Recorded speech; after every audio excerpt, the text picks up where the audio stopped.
that is completely reliable is actually the whisker patterns. So if we can have a look at this lioness who's just licking her foot, those whisker patterns that you see, the collection of dots just beneath and to the left of the nose and above the mouth, those are what you use, and those will stay the same on these lions throughout their lives.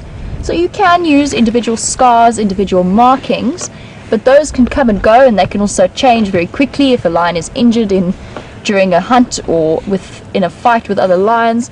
Their ears can get ripped, infections can create false little tears in their ears. But the whisker spot patterns that you can see, that nice collection of dots, particularly up close to around the nose area, because those you tend to get very nice big identifying spots, and you can sit and count them. And one of the things that I used to do where I was working at previously was actually put together ID kits for the various lions. It was a closed system, so it was very important to have a strong handle on the lions and who they were, so that we could keep the genetics nice and fresh. So we created ID kits which consisted of a left profile and a right profile and nice close-up pictures of the whisker spots. And I know that some of you guys have been watching for a very long time and you are very familiar with the various animals on this reserve, but it's probably something that I'm going to start working on. So if you guys want to send me some cool screenshots of the whisker spots and patterns, then maybe we can start putting together, or at least I can start for my own purposes, getting a handle on who's who and who's where. With leopards, it's a lot easier. Hyenas as well, also pretty simple. Their spot patterns are constant throughout their lives. It's a little bit difficult when they're younger because they're smaller, those spots are close together and they're quite dark. You tend to start putting an ID kit together when they reach adulthood, or at least sub-adulthood, and start moving about on their own, because then you know that their chances of survival are a little bit greater. And you can actually hyenas can be tricky because you often see them in low light, but you can sit and look for patterns and spots and arrows and W's and M's and all kinds of various things. Just while we're on the subject, or at least while we've got that wonderful focus of that foot over there, as I was saying earlier to you guys, I'm really interested in animal anatomy and the way that everything ties together. And strangely enough, I have quite a bizarre fixation on feet. I love foot structures. So with lions like this, with that paw, it's what's known as a digitigrade foot posture. So their metatarsals are extended right up, on the right of your screen you can see what looks like a joint. That's actually the ankle joint. So when lions walk, they're walking right on the tips of their feet with that extended metatarsal, or the foot bones in the foot that extend up into that ankle. And it's a fantastic adaptation that allows them to walk really quietly and really silently, because they are walking right on the tips of their feet. That pad is nice and soft and flexible because there's actually not much happening above that in terms of bone structure. The foot is actually lifted up, and it allows them to tread nice and quietly. So fascinating to see the various ways that they're adapted. And then in terms of their claws and their tendons connecting to the bones, so those incredibly sharp claws stay retracted, so you won't pick up on them in their tracks unless they're in very soft mud or if they're running for a little bit of extra traction. So they keep them nice and sharp and tucked into that claw sheath. And then when necessary, the ligaments and the tendons in those very powerful limbs contract to bring them out and to hook them onto the prey animal, or to scratch down onto trees, which they do regularly to keep their claws nice and sharp and clean and free. Just got another female coming to join us. It's feeling playful or angry. You'll see the tail start to twitch a great deal. You'll see the ears go back in certain dogs or horses when they're frustrated. All of those are visual cues that we don't fully understand, but we are aware of, and they do use to communicate. So in terms of the coloring, a black highlight is a great way to emphasize the most important parts of an animal's visual communication. It's also a great way to help the cubs follow their mothers through the bushes, so that the tail flicking, it's a nice fluffy end, nice and dark, so they can catch on and follow that visual through the grass. It's a very, very interesting combination, and the reasons behind the coloring. In the same way that the lion cubs, you'll notice, even on some of the subadult females, which we can look at a little bit later, she's just having a nice munch on the wildebeest mouth there. Just getting the last scraps of meat up. So it's interesting that the cubs will be spotted just to help with their camouflage, and they'll keep that spotting right up until they reach adulthood, and it just helps to provide them with a little bit of extra protection and camouflage and keep them hidden away so that they can stay tucked away in the grass, because the life of a lion cub is pretty dangerous and there's lots of threats out there.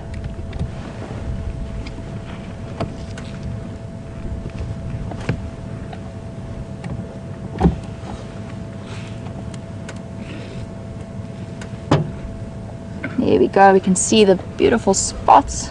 Thank you, Willem, for all your help. You can see the highlighted spots there.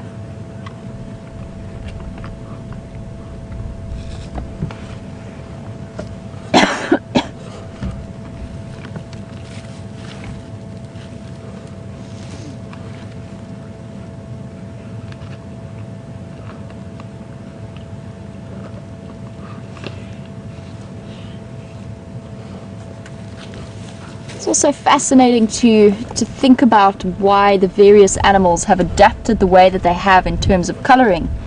So these young lions keep their spots to help them camouflage, but then they grow out of them, because once they reach the adult stage they need less protection, although that coloring is still great camouflage.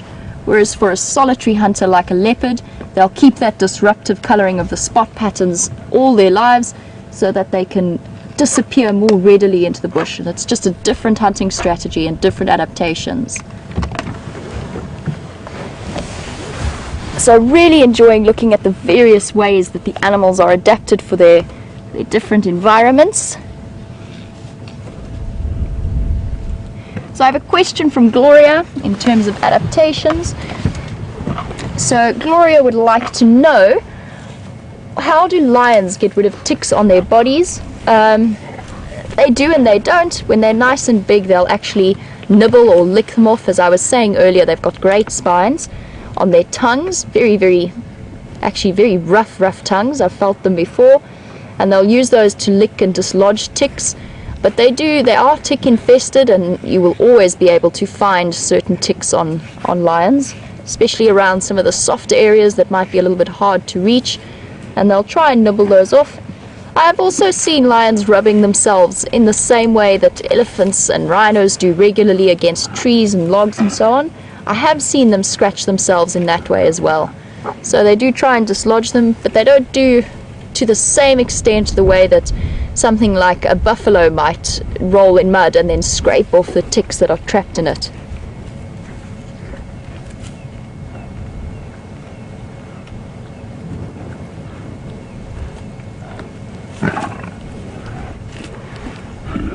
A little bit of growling going on, nothing too serious.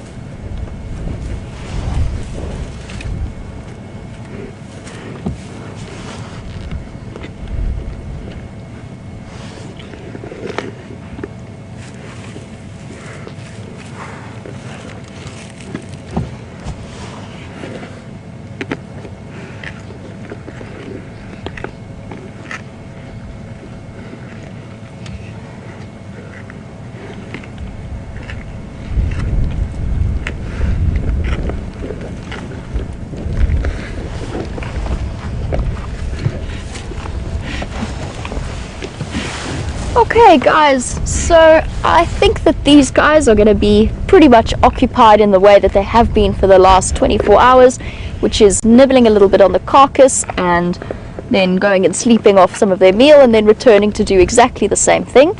So for now we are going to leave this pride, but fear not, we shall be back.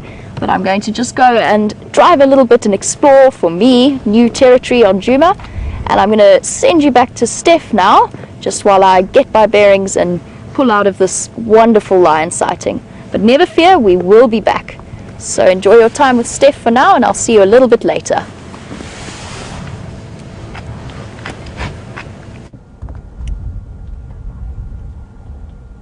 and from something dead to something more alive and a little bit different from what we've been showing the whole day. I mean, for considering a couple of days ago where we were talking about sticks on game drive, all of a sudden we've just been showing lions the whole game drive. And while myself and Jandre have decided to come and have a look and see what those sticks lioness are doing potentially with their cubs, we bumped into these two young nyalas.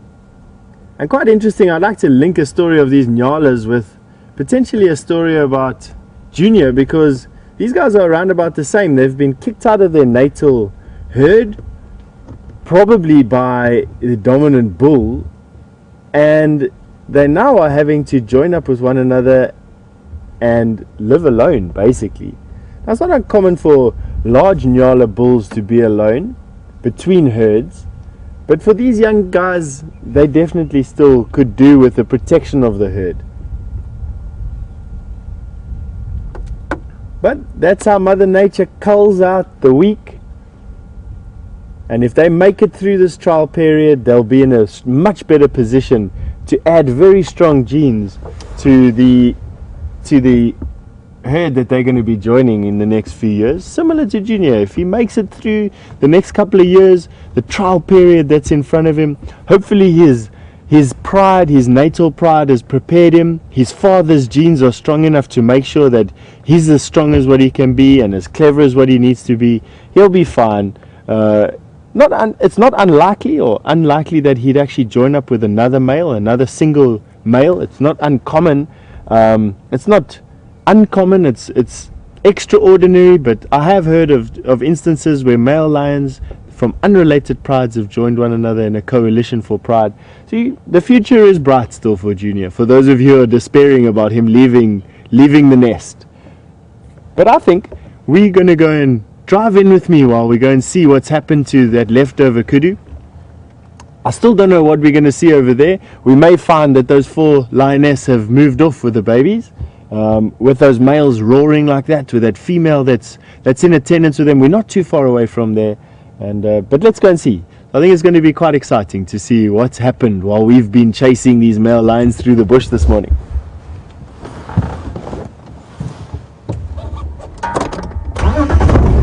This road is starting to feel so familiar to me after spending the last basically 12 hours here.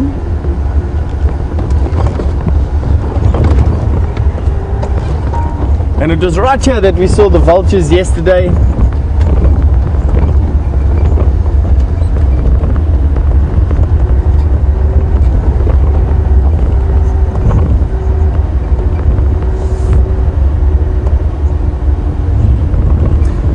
Hi Dave, you got a nice question there to say how far could the stick's pride move in a day with those cubs?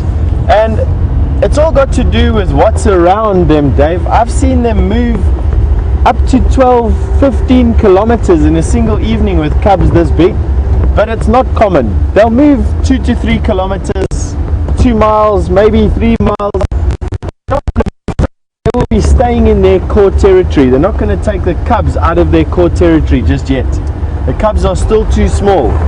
So if the females are running out of food in their core territory, they'll cubs hidden somewhere, they will go and look for food, and if they kill something, they'll come and fetch the babies, or mom will come back and feed them from time to time. So it's not uncommon for cubs to actually be alone for large portions of a day. Here we are right where we were with those lions from this morning. I don't see any sign of them, but that doesn't mean that they're not lying on the sand here somewhere. So we're going to drive in over there. Let's go and have a look and see what we can see. Now this morning we were expecting to see a leopard in the darkness, and we ended up finding a whole bunch of lions. Who knows what we're going to find now?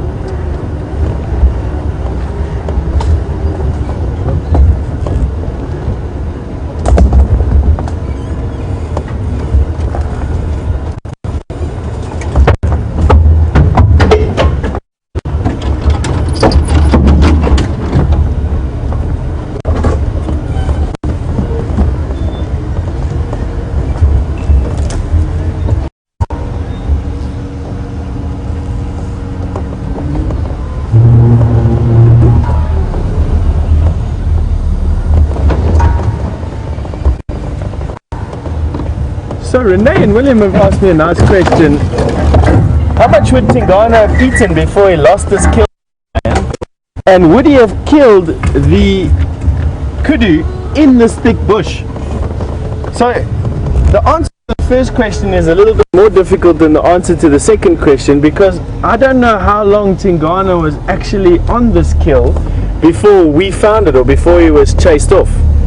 Now what I can tell you is that he was at least a quarter of his body weight last night, which on an 80 kilogram leopard probably results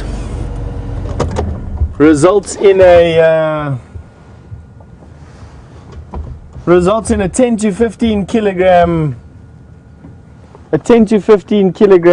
meat intake for him. So I would say that he probably had a good meal, a good 10 to 15 kilograms of meat before it was stolen, probably maybe as much as 20 kilograms if he came back to feed again. Scott found his tracks here yesterday morning, which means he had made the kill the night before last. I can still hear something inside here. I think those lionesses are still in here. All I can see at the moment is the pallet of the kudu lying here next to the car. I can hear some crunching. So we've definitely got a lion still in this bush, and I'm glad I stopped to take the time to I'm glad I actually stopped to take the time to listen, because I was about to jump out and show you that. Like, patience that comes with age.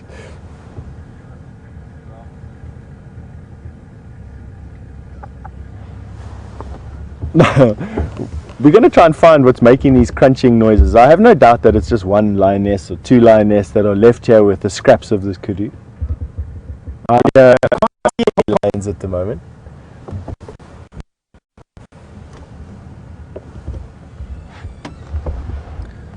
So we're just going to try and reposition ourselves.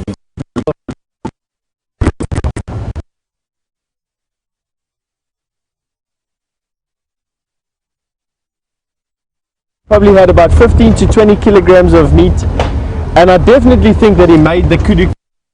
There's no reason for him to have made it anywhere else, and I think that he just pulled it into the shade as the vultures got a little bit crazier for him. So he just pulled it into the shade. I think he killed it right here.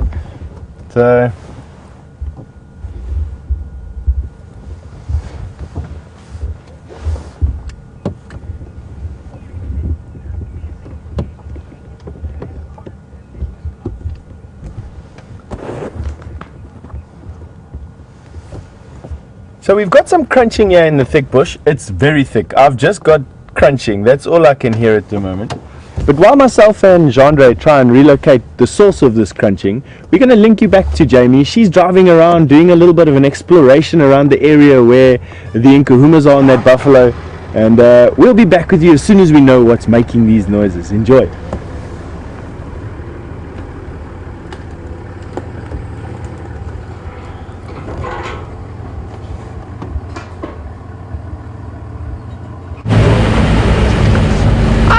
And welcome back. So while you were with Steph just trying to relocate those lions, I've been cruising around with BM just looking for various tracks around Buffelshoek Dam. The only tracks I've picked up at the moment are the lions from that buffalo kill. So they've come down and had a drink sometime in the night and then moved back to their kill. And obviously they feel comfortable enough to leave that kill because there are other pride members there to protect it.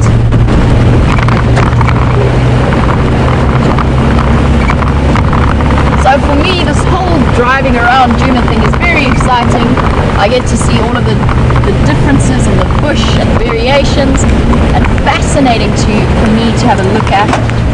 So if you guys see me looking at my phone at some point, it's not because I'm busy texting or ignoring you, it's because I've got the map set up, and I promise you I'll use it as little as possible, but there are certain areas I'm still unfamiliar with, so we'll be looking around.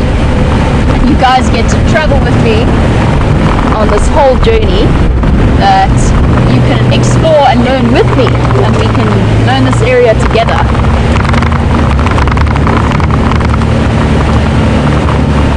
So So at the moment what I'm doing is I'm just traveling around the borders of our area that we traverse, just having a look to see maybe Karula has crossed south into Djuma. I haven't picked up on anything yet, and I did do this road. It was very early in the morning, so I might have missed something. The light is not fantastic for tracks.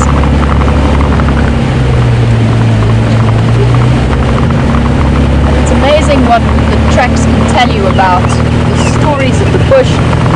And actually, some of the most I've ever learned is just from tracking the animals, because the bush will tell you the story of what they were doing, and from that you can actually learn about their behavior and their patterns, even when you aren't actually seeing the animals, which is very cool. It's something I really enjoy.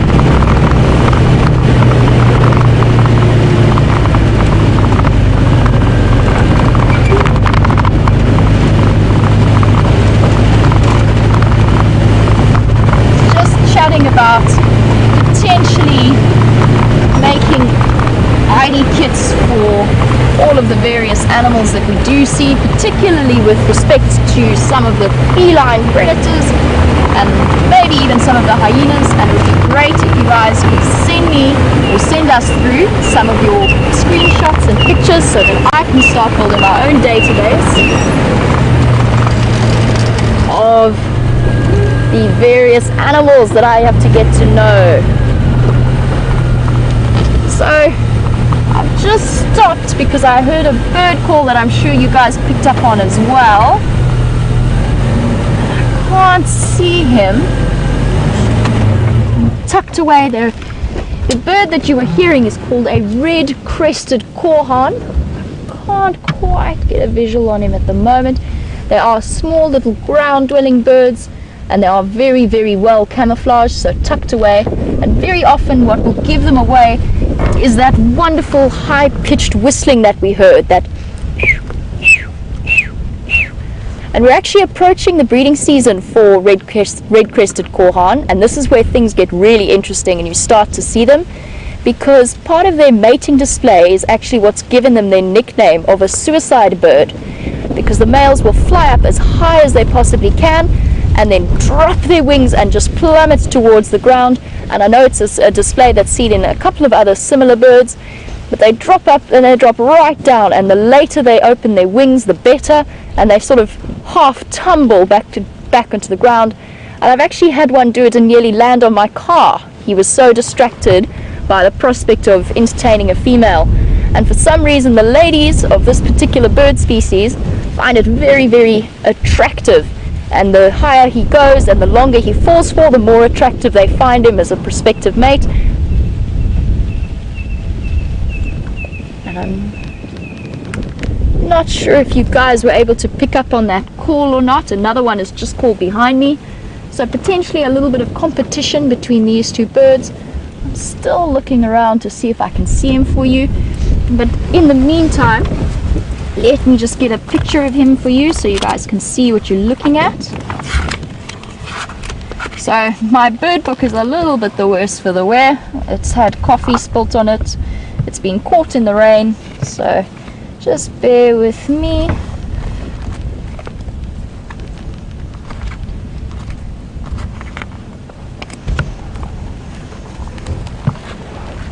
So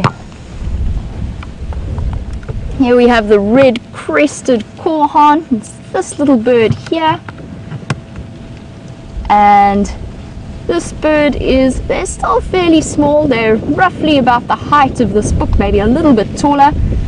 And it is related to the bustard, so it's part of the bustard family. Some of them have very recently been renamed. But you can see a very striking little bird. And the reason that it's called a red-crested korhaan, which is not clearly depicted in this book, but maybe if we can, I'll just shift over here. You very seldom see it, but during their mating displays, what they will do is they will lift up that red crest, and that is where the name comes from, because it's unique amongst the korhaan family. Let me just have a look and see if I can find you. So the bustard family, of which this bird is a part of, is actually also includes what is the heaviest flying bird in the world, the Kori bustard. Unfortunately, not something that we will tend to see around in this area. They're more restricted to the more arid regions around the deserts, around the Kalahari. But okay, guys, we'll get back to the subject in a little bit, but I'm going to pass you back to Steph because he's got some great visuals of some very special little animals. So enjoy. Well, look what was found. We've got the 2 males we left flat a couple of minutes ago drinking with the Styx females, and the baby is at the water, quite close to where the kill was. Probably about 100 or 200 meters away from where the kill was. The kill's finished, and we decided to come and have a look at the water, and what was found? Bang on. Lions busy drinking. Oh, look at those babies busy playing. Look at these males lying over here. Look at the female. Big hairy bellied male still in attendance with this one female. And from a looks of things, these females are related. I mean, can you believe the dynamics of these lions that we're seeing around here at the moment? It's just incredible. I mean, I was just busy thinking while we were driving. We had the brand new pride that Brent found close to the gate just a few nights ago. We've got Styx with cubs. We've got Nkuhumas on buffalo. The Nkuhumas have started to smash buffalo in the last 2 weeks. They've done 2 buffalo in the last 2 weeks. We've got these Matimba males that have been on the property, and we had the coalition of 5 males walk straight across the Birmingham boys, walk straight across out of Buffelshoek, straight across Djuma, all the way down to Chitwa, all in 1 week. It's just incredible.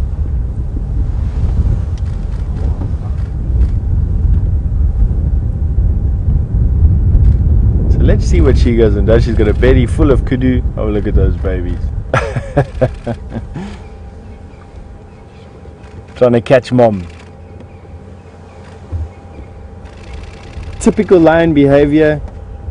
Jumping on the back. That's just the instincts of that little cub coming into being.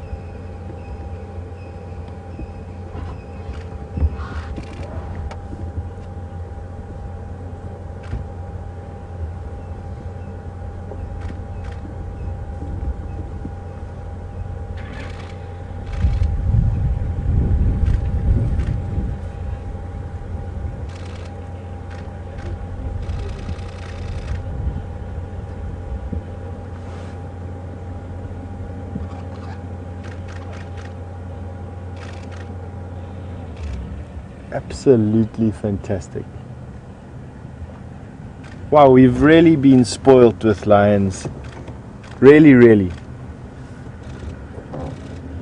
And I mean, it goes like this in the bush. Some mornings you don't know where to turn. There's just animals and cats everywhere. Other mornings you're having to talk about sticks and mud and algae and grass.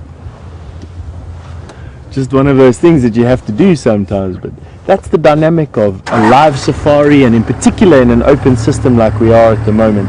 It's really difficult to predict where these animals are going to be. You can make it easier for yourself by knowing what to track and how to track. I'm just going to be repositioning the car in a few minutes. We've got the lions are lying down behind us in actual fact. So we've got the hairy-bellied male in attendance with the female that you can see over my left shoulder. And right behind the car, which I'll show you in a second, we've got the other male in attendance with the mom of the cubs. So I'm just quickly going to reposition the car so that we can show you both. Bear with me just for a couple of seconds.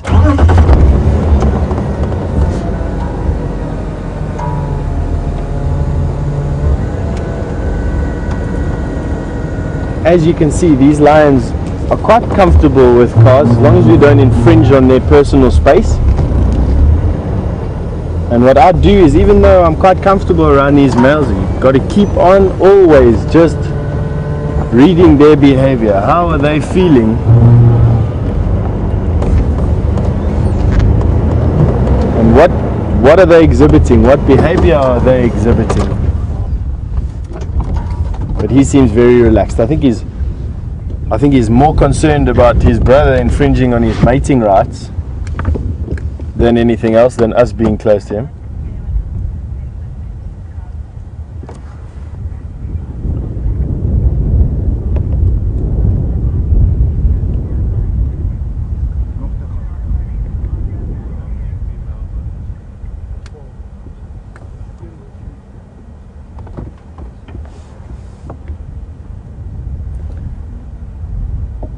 So these two brothers won't fight with each other for mating rights over the female we saw on the termite mound a bit earlier today, or with this female. What's surprising is that when we got to the kudu kill this morning, there was a male there, then a male got up and he left, and another male came down. I thought it was the same male. Might have been a different male. I'm now more inclined to believe it was this male that we're busy having a look at the moment, replacing the hairy-bellied male who was eating the kudu when we got there. And then all of a sudden he decided to jump up and he walked at high speed through the bush. And we followed him and we followed him, and when we found him again, he was with the hairy-bellied male who was with the female. And in speaking to the rangers around, we had left 4 of the Styx pride eating the kudu, then kahumas were all in attendance on the buffalo, and now there was this female. But now we found at a watering hole the 2 brothers with the mother of the cubs from the Styx pride in attendance with the female that was with the males on the termite mound. Just astounding. Who knows what's going on here?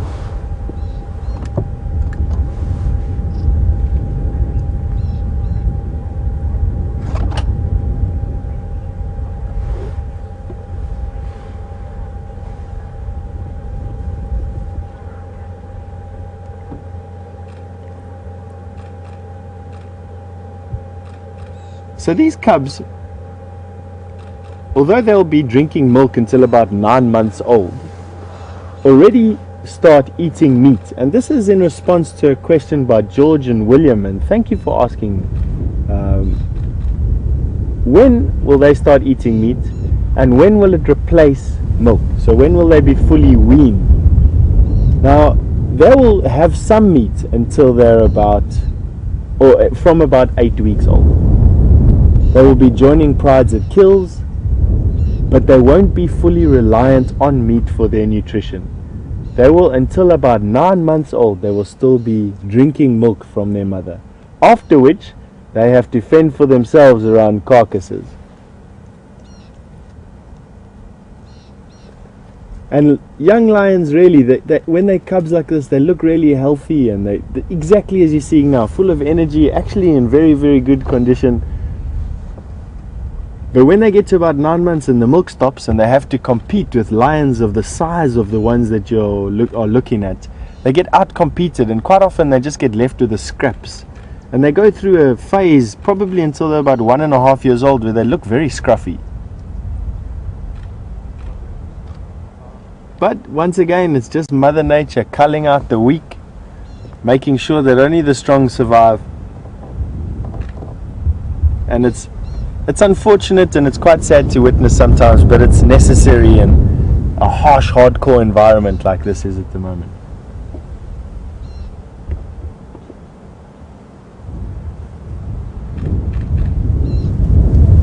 For those who have just joined the show, you're welcome to send me questions on Twitter at the hashtag Safari Live, or you can email through your questions to questions@wildearth.tv, and I'll try my best to try and answer those that I can. I'll have a look at that.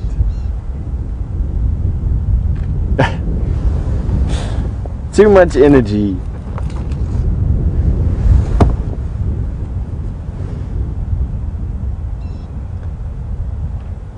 Now these cubs will be forming bonds with one another. Sisters will be with one another for their entire lives. So the bonds that these sisters will be making with one another will be for their entire lives. They will inherit the pride territory. They will inherit their land, the core territory from their mothers and their aunties, and it will be their responsibility to make sure that they mate with only the strongest males and have a next generation of cubs to take over one day when they're too old. The male cubs will also be together for their whole lives, and they will leave eventually, just like Junior's going to be leaving, to go and go through their trial of life, their sub-adult phase, away from their pride, and they will hopefully one day be strong enough to take over their own pride and sire their own young one day. So seeing these babies playing is very important.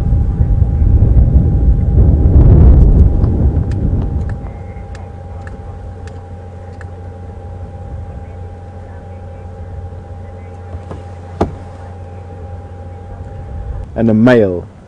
This seems like quite typical behavior of these lionesses at the moment, to have more females than males.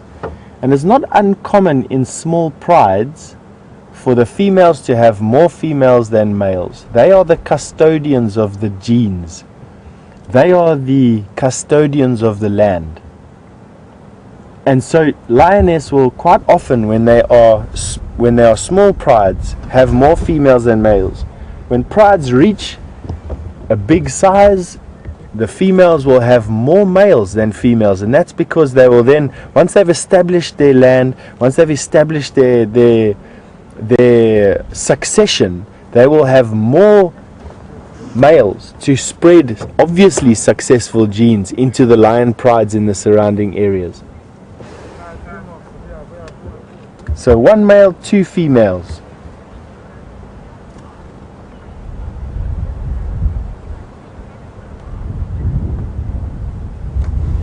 And I must say thank you to Jennifer for asking that question.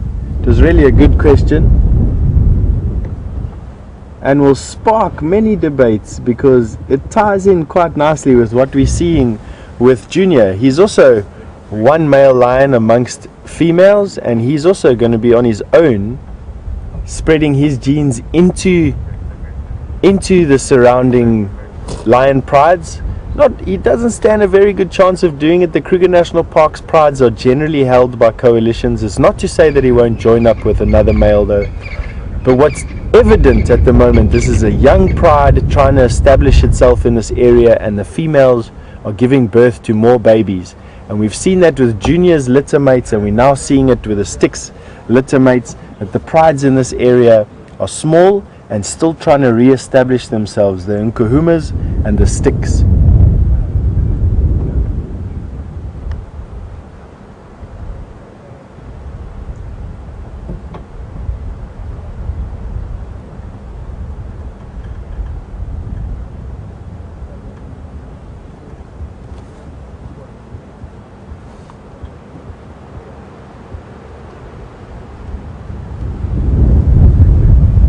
Absolutely. What we're seeing there, what we're witnessing, is not just boisterous cubs playing, but it's actually that cementing of those bonds that will ensure that they are successful one day.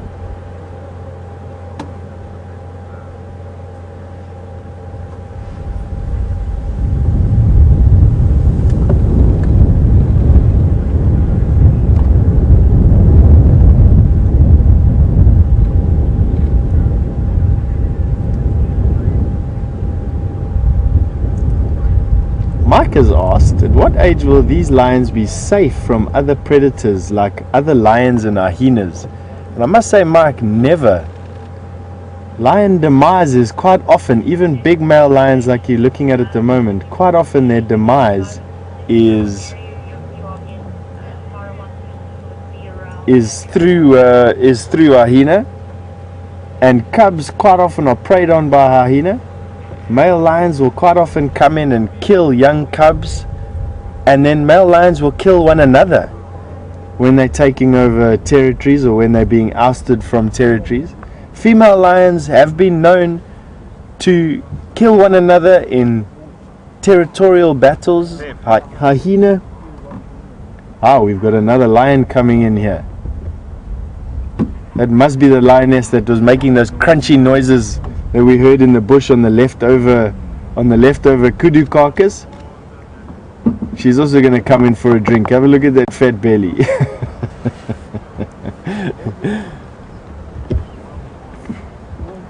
I must say, these lions have to thank Tingana for killing that kudu on their behalf. They all look like they've had a good feed. Tingana got a belly full of meat, the cubs have got a belly full of milk, the male lions are full of kudu, and all the females we're looking at are full.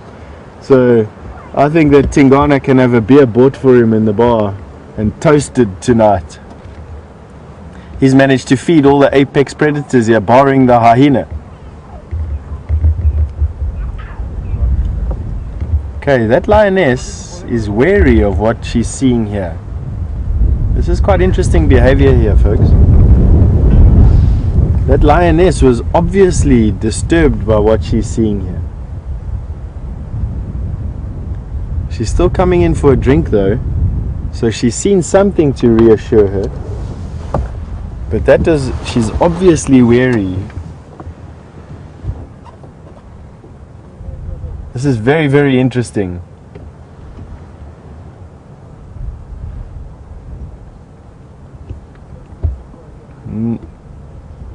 This hairy-bellied male has just noticed now that there's a lioness drinking. He's not worried, he's gone back to sleep. She's carrying on drinking. She hasn't even noticed him lift his head, so just a wary greeting from lions to lions.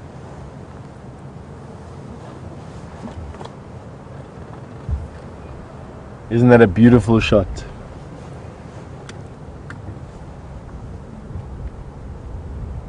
Now if you take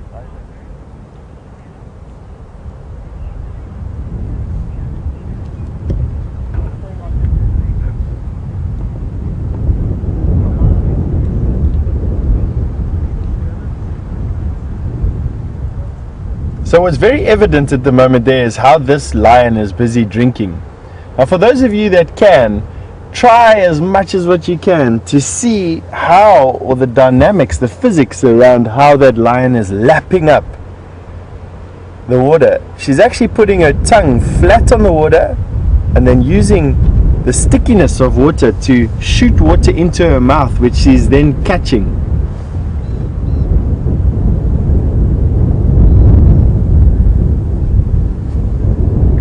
So as you can see, she's putting her tongue flat on the water and then flicking the water up.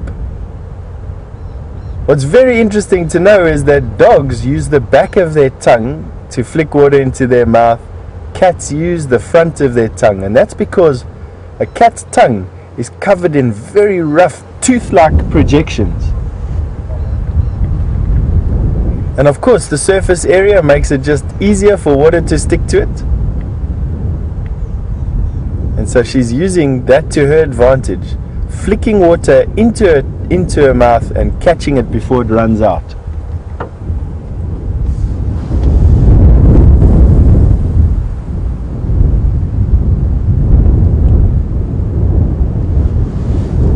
Now you may have noticed a slight jump there as we went in very close.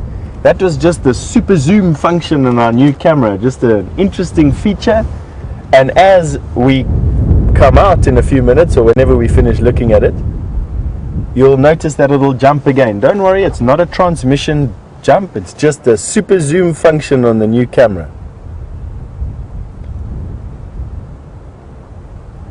Isn't that just the most amazing sighting?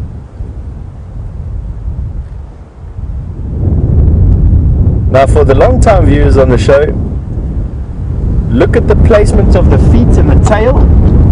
I have absolutely no doubt that in the weeks and the months to come I will be showing you tracks of exactly how that looks at drinking holes and at pans and at pools of water. Note where the paws are, note where the front paws are in relation to the water, how far back they are, how wide they are apart. Note where the tail is lying and where the back legs and the belly are lying, because that leaves a very distinctive impression in the sand and gives us an idea of what and who was drinking at the water.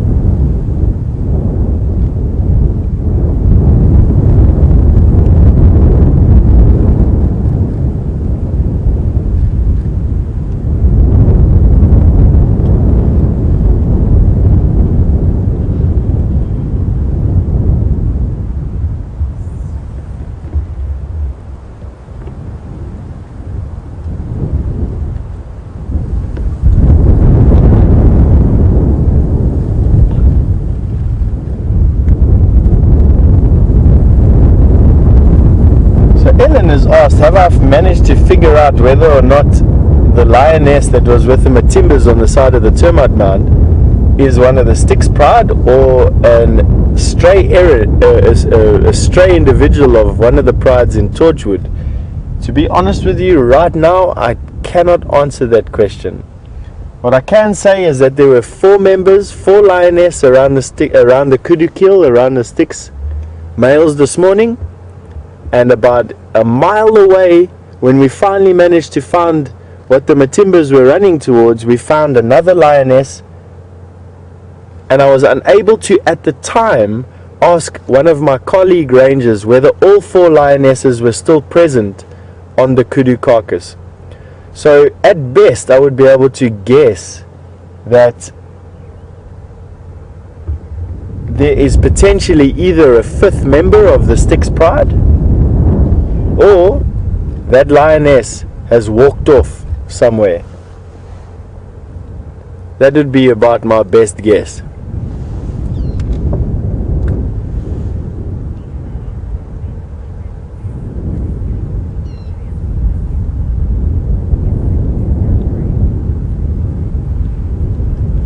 So Lisa's asked an interesting question. Lisa, you asked, is the lioness getting any nutrients, or does it look like she's getting any nutrients from the algae that's on top of the water? And the easy answer to that, Lisa, would be no, because physiologically the design of a lion's intestines is not capable of extracting nutrients from plants. It takes a very, very long, tight, compact small intestine to draw nutrients from plant material, because it takes a long time to break down cellulose, and lions have got a very short, very thick small intestine designed specifically to take as much nutrients from meat as what they can before the meat goes off in their belly, and then they excrete the poisonous leftovers, the feces that's full of bacteria and rotting meat. So they're unable to take nutrients from plant material, and so she was getting no nutrients whatsoever from that algae. But a very good question, well done.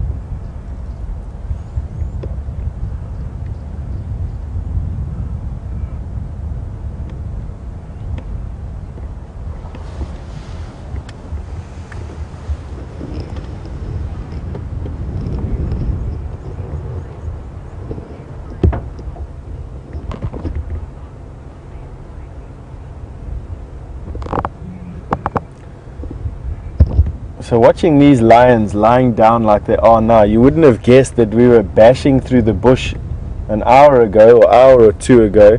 I was doing 20 kilometers an hour, between 10 and 20 kilometers an hour, following one of the males, one of the Matimbas, through the bush.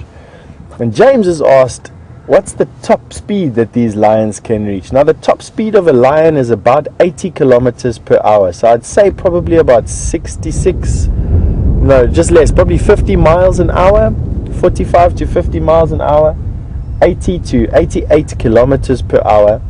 They're unable, because of their size, to maintain that speed over a long period of time. But I would definitely say that running at 40 to 60 kilometers per hour is possible for 4 to 500 meters. I've seen them chasing zebra and things, zebra and wildebeest, for that long at about that speed. So let's say the length of an Olympic running track, they can run around that track as fast as 60 kilometers an hour, which is, in South Africa at least, the speed limit allowed in an urban area for a car. And they can walk at about double a human's walking pace for hours.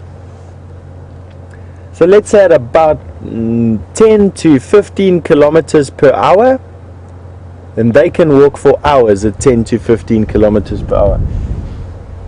We've got a big male lion approaching on our right, just in front of the car. He's going to be coming right past the vehicle now. There's ginger male.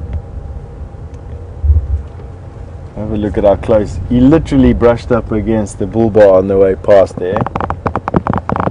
No fear whatsoever. And he has no fear because we give them no reason to fear us. We are very respectful of these animals. What we can expect is these cubs off on our right hand side to actually follow the male and follow the females right past the car. I have no doubt that they're going to get bored or scared of where they are now, and they will be following the male. At the moment they're just enjoying having a full belly in each other's company. But you'll see that insecurity set in a little bit.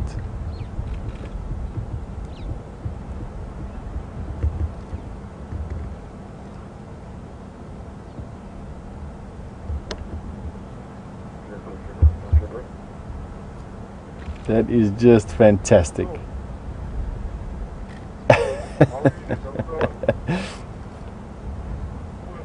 So I think those are the two sisters. Let me have a look. Let me see. That's a sister. And oh, beautiful, man.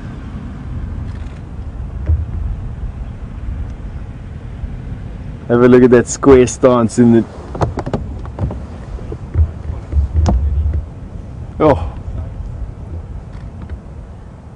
Now's the true test of how these cubs and lions in this area see vehicles. This is about as vulnerable as what you can get. You can have a look, although wary, no fear. And that's because we really are respectful of our space around these cats. It doesn't always seem like it, but we really, really are. And have a look at that. Tiny lion right past the vehicle in the open.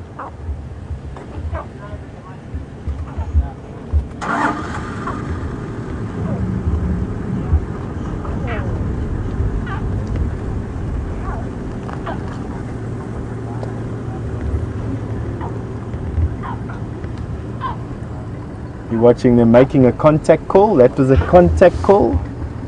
So that noise that you heard and that watching them there, oh, look at that now. Milky Bar is open.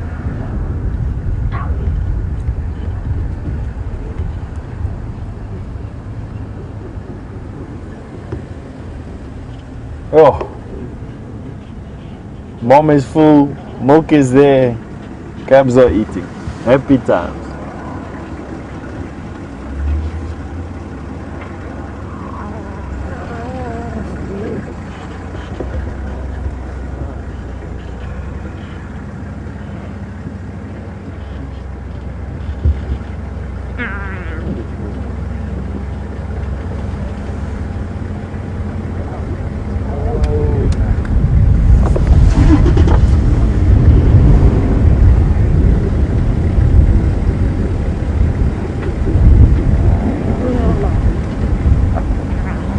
So even these little babies are exhibiting a typical lion feeding behavior of fighting for their portion. Oh, mom's had enough. Kids are squabbling.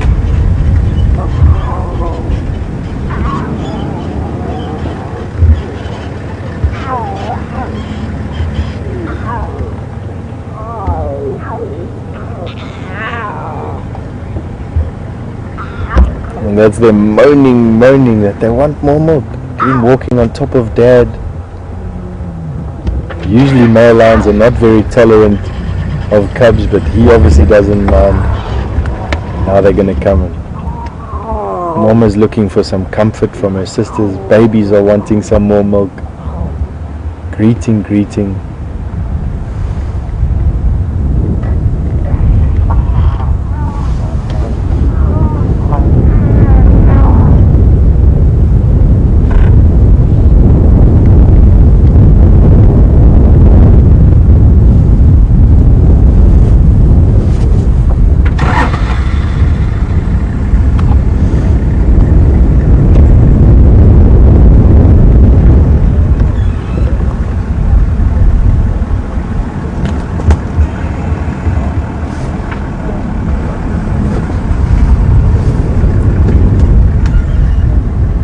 What an absolutely beautiful sight.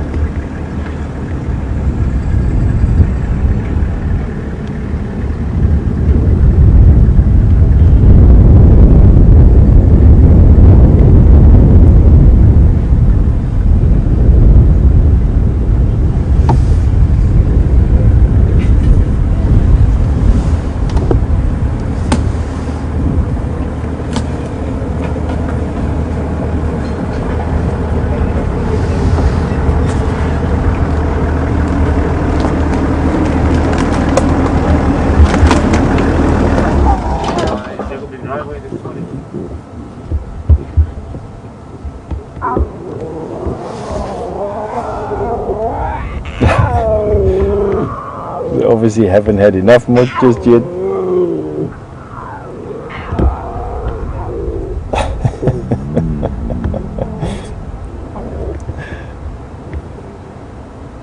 And I know from my little one that when they're hungry, they will moan until they get fed. There we go.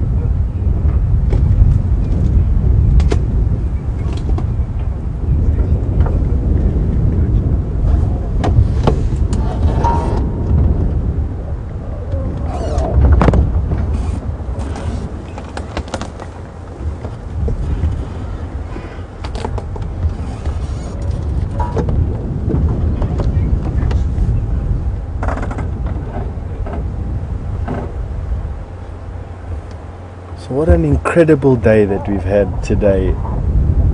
Thinking back, I was expecting to find a male leopard lying on top of a full-grown kudu carcass. We didn't quite know what we were going in for. We found some male lion tracks on the floor, on the road at least, at the kudu carcass. Upon entering, we found this pride of lion busy feeding off of the carcass. Then there was a hive of activity around, male lions running and roaring all over the place, and we found them lying with another female. The buffalo carcass has had the kahumas on it for the entire morning. We've pretty much not even seen an impala today, to be quite honest with you. It's been a day just absolutely jam-packed with lion. Oh, Dad is just wade into the fray.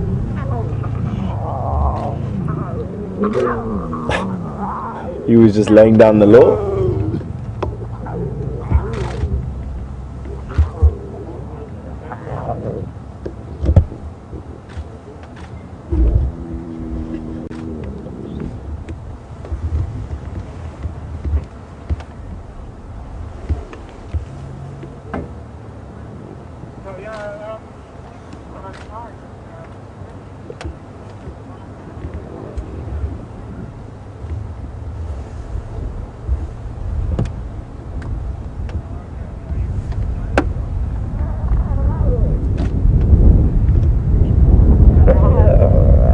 Now it is quite sore.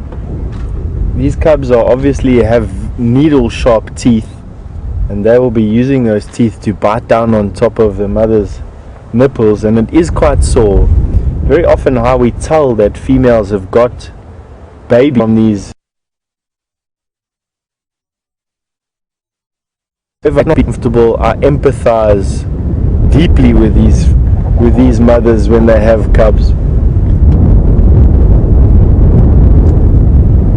But lioness make very good mothers, very protective.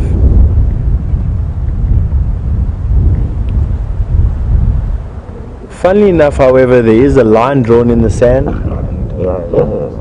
If food were to become scarce, look at them fighting over their babies.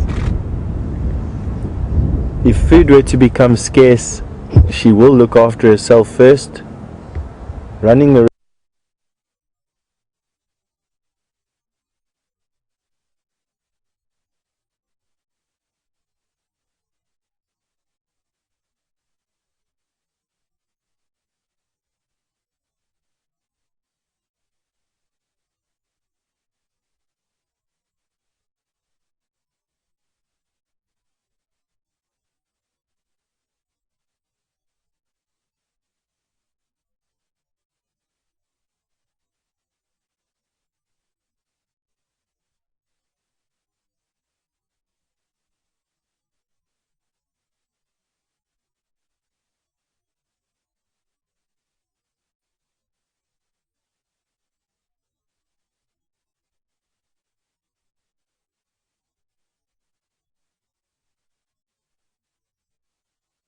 still trying to be super sexy for his female.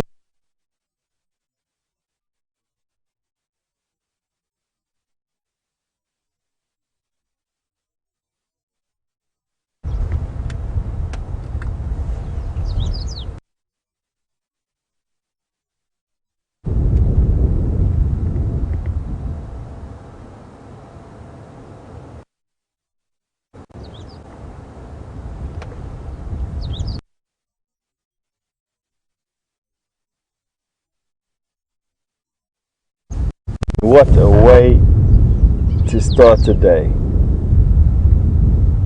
Brought you all the way here from Djuma Private Game Reserve, the Sabi Sands, adjacent to the Kruger National Park, or part of the Greater Kruger National Park in South Africa. Looking at the Styx pride of lions with the dominant pair of male lions of this area, the Matimba boys or coalition.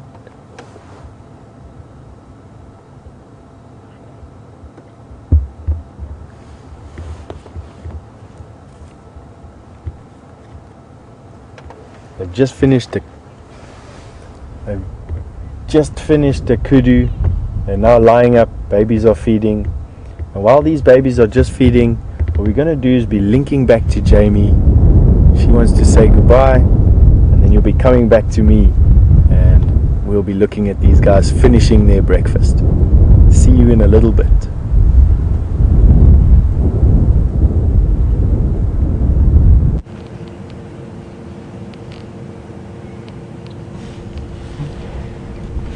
Welcome back, guys, and what an exciting morning it's been in terms of lions.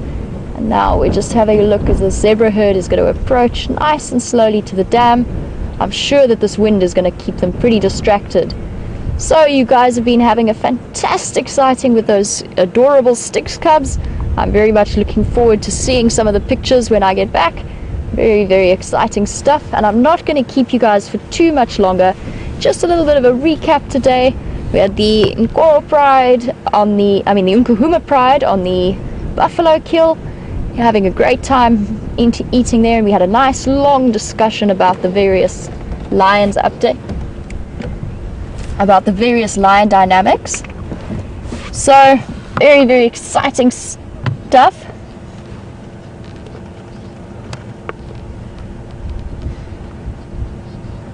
So what we're going to do, guys, I know that you are probably dying to get back to those lion cubs, but we are struggling a little bit with the battery on the camera. So what we're going to do, it is a new camera, we're still coming to grips with things. So what we're going to do for now is we're going to sit and watch the zebra for a little bit, watch them as they come down. It's always an interesting education in animal behavior when you watch them coming down to drink. It is very windy today, so it's probably unsettling them. Very often animals are a little bit more skittish when it's windy because it robs them potentially of their hearing and their smell. So they're slowly making their way down, and it's a very sensible approach because you never know what might be lurking around this waterhole. So while you guys have been busy with the Styx, I've been exploring the area, looking around, and I've come across the Matimba male tracks here at this dam. So they were obviously here earlier, and they were down here for a drink, possibly from last night, and then they moved across to where you guys saw them with Steph. So it is a very sensible approach for these zebra to be coming in nice and slowly.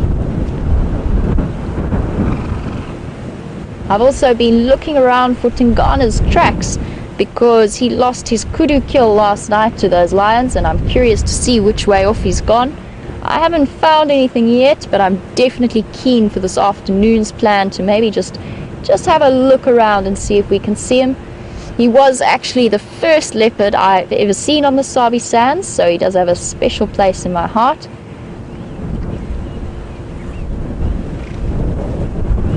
We'll see where he's gone and what he's been up to.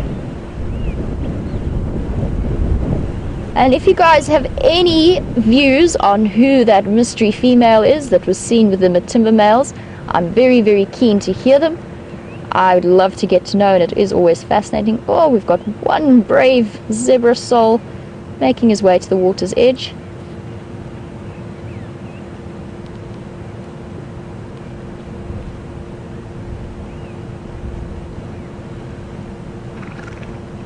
have a dazzle of zebra.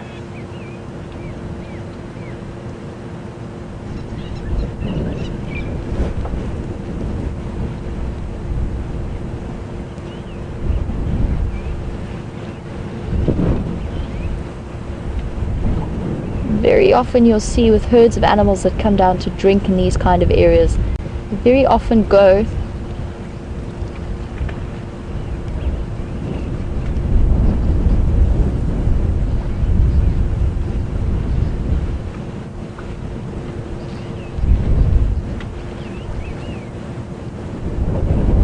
Okay, so very often you'll see that the herds tend to prefer to drink in those little puddles on the edge, just because it's a little bit safer. You never know where there's a crocodile lurking, but we do have some other brave zebras having a drink there.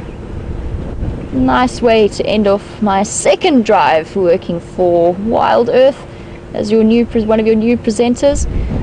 So guys, thank you very much for all of your time. I hope that you enjoyed the drive today. It was very action-packed with lots and lots of lions, and interesting times lie ahead for all of the lions in the area, so very keen to see how this all plays out. Thank you again. I hope you had a fantastic time, and I'm looking forward to seeing you at the Sunset Safari this afternoon. In the meantime, we are going to try and cut across to Steph so that you can have one last visual of those wonderful cubs. So I'll leave you with the visual of the zebra towards the end. Thank you to the FC team and to Vim for all your hard work.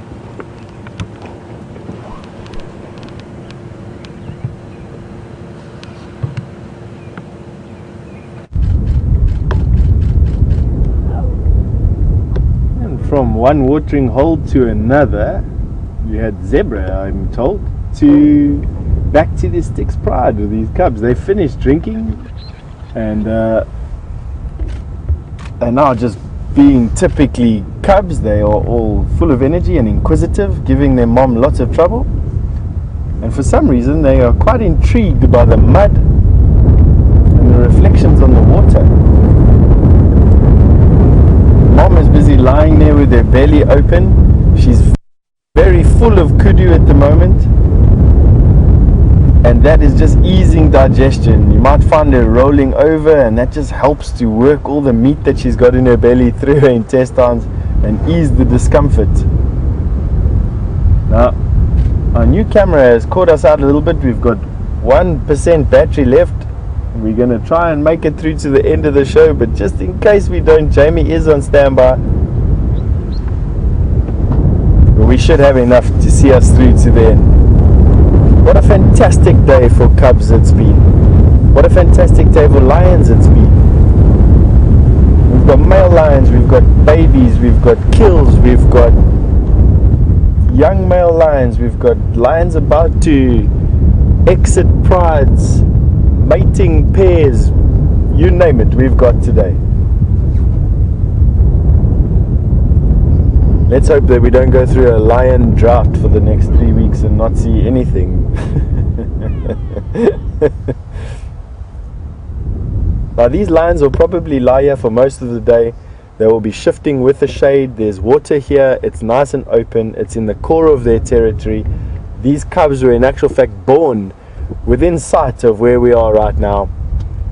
They've got the two big guys protecting them. Moms can relax, babies can play. All is good with this lion pride right now. It's a changing dynamic for lions. They've got a very high metabolism, so they're going to need to eat within a couple of within a couple of days again. Probably by tomorrow evening they'll have to eat again.